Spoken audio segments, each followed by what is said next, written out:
नमस्कार, मी पौर्णिमा नांगरे आणि माझ्या यूट्यूब चॅनलमध्ये आपल्या सगळ्यांचं स्वागत आहे. आज मी तुम्हाला जी गोष्ट सांगणार आहे ही डॉक्युमेंटेड प्रूफ गोष्ट आहे. ही chicken soup for the soul या पुस्तकातली गोष्ट आहे.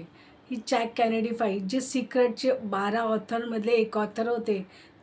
मानवी स्वभावाची ओळख करून देणारं हे सुंदर पुस्तक आहे आणि याच पुस्तकातली एक गोष्ट आज मी तुम्हाला सांगणार आहे.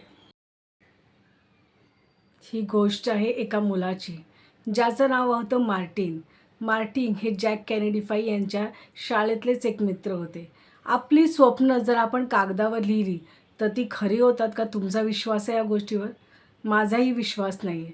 पण जेव्हा ही गोष्ट मी वाचली तेव्हा माझा पूर्णपणे विश्वास बसला की आपण जर आपली स्वप्न एका पुस्तकावर लिहिली, एका वहीत लिहिली, तर ती स्वप्न आपण त्याचा मागोवा घेऊ शकतो आणि ती स्वप्न आपण सत्यामध्ये उतरवू शकतो. मार्टिन याची ही गोष्ट आहे. मार्टिनने सांगितले होते, त्या शाळेत शिक्षकांनी एक निबंध लिहिण्यासाठी सांगितला होता. त्या निबंधाचा विषय होता की तुमच्या भविष्यामध्ये तुम्ही तुम्हाला कसे बघता, तुमचं भविष्य द्या. आणि ते भविष्य लिहिण्यासाठी मार्टिन नावाच्या मुलाने काय केलं माहिती आहे? त्याने 7 पानी निबंध लिहिला आणि त्या 7 पानामध्ये त्याने त्या सगळ्या गोष्टी लिहिल्या, त्याला ज्या आयुष्यात हव्या होत्या. मार्टिनचे वडील हे घोड्याचे इस्तंबल चालवायचे. ते घोड्यांना शिक्षण द्यायचे, तबेल्याची सांभाळ करायचे, कधी शर्यतीत धावायचे तर कधी शेतीचं काम करायचं. असं त्यांचं विंचवाचं बिराड होतं. पण मार्टिनची स्वप्न मात्र खूप मोठी होती आणि त्याचं स्वप्न होतं की एक अश्वशाळा बांधायची. खूप मोठ्या जागात अश्वशाळा बांधायची. त्याच्यामध्ये एक घोड्यांचं तबेल असणार. 4000 स्क्वेअर फूटमध्ये त्याचं स्वतःचं एक सुंदरसं घर असणार. प्रत्येकासाठी एक सुंदरशी खोली असणार आणि खूप छान जागा असणार की तिथे तो राहील. त्याचे कुटुंब राहतील, त्याचे घोडे राहतील आणि त्याचे आई-बाबा पण तिकडे राहतील. त्या निबंधामध्ये त्याने अगदी डिटेलमध्ये लिहिलं होतं की तो कसं आणि काय करेल. तो 7 पानी निबंध जेव्हा त्याने शिक्षकांना दाखवला तर शिक्षकांनी त्याला अनिउत्तीर्ण चेहरा म्हणून दिला आणि चक्क त्या निबंधामध्ये त्याला नापास करण्यात आलं. जेव्हा मार्टिनने विचारलं की मला का नापास करण्यात आलं? मी तर माझं स्वप्न लिहिलं आहे, माझ्या भविष्याचं स्वप्न. तेव्हा शिक्षकांनी सांगितलं, हे स्वप्न खूप मोठं आहे. तुला माहिती आहे का, तुझी लायकीसुद्धा नाही आहे हे इतकं मोठं स्वप्न बघण्याची.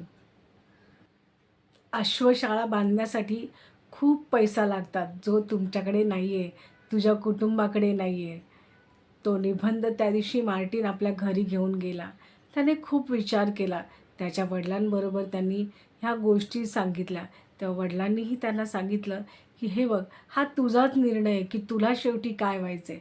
शिक्षक हे जग काय म्हणतं आहे ह्याला फरक पडत नाही, पण तू काय होणार आहेस, तुला तुझ्या स्वप्नांवर किती विश्वास आहे. मार्टिनने तो निबंध कधीही फाडला नाही किंवा कुठेही टाकून दिला नाही.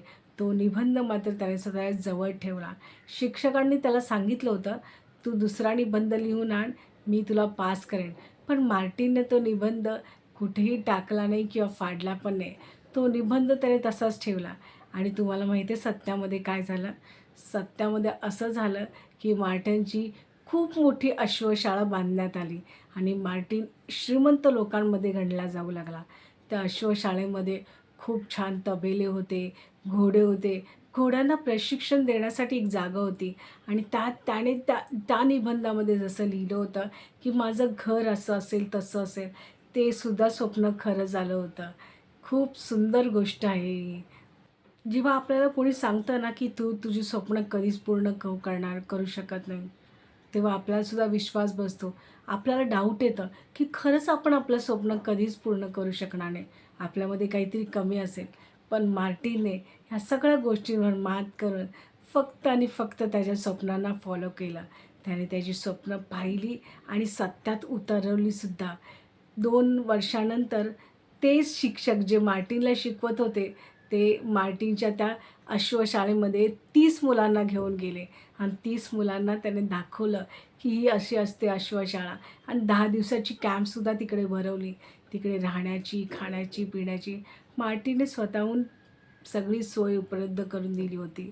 ह्या गोष्टीवरतून मला एक गोष्ट कळाली, आपली स्वप्न जग कितीही म्हणेल की तू त्याच्या लायक नाही आहे, पण शेवटी तुम्हाला तुमच्या स्वप्नांवर विश्वास ठेवायचा आहे.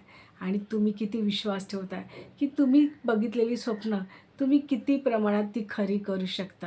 मग करताना आजपासून तुमच्या स्वप्नांची लिस्ट तयार आणि बघा ती स्वप्न किती पूर्ण होतात आहे. त्यांचा मागोवा तुम्हाला कसा घेता येत आहे.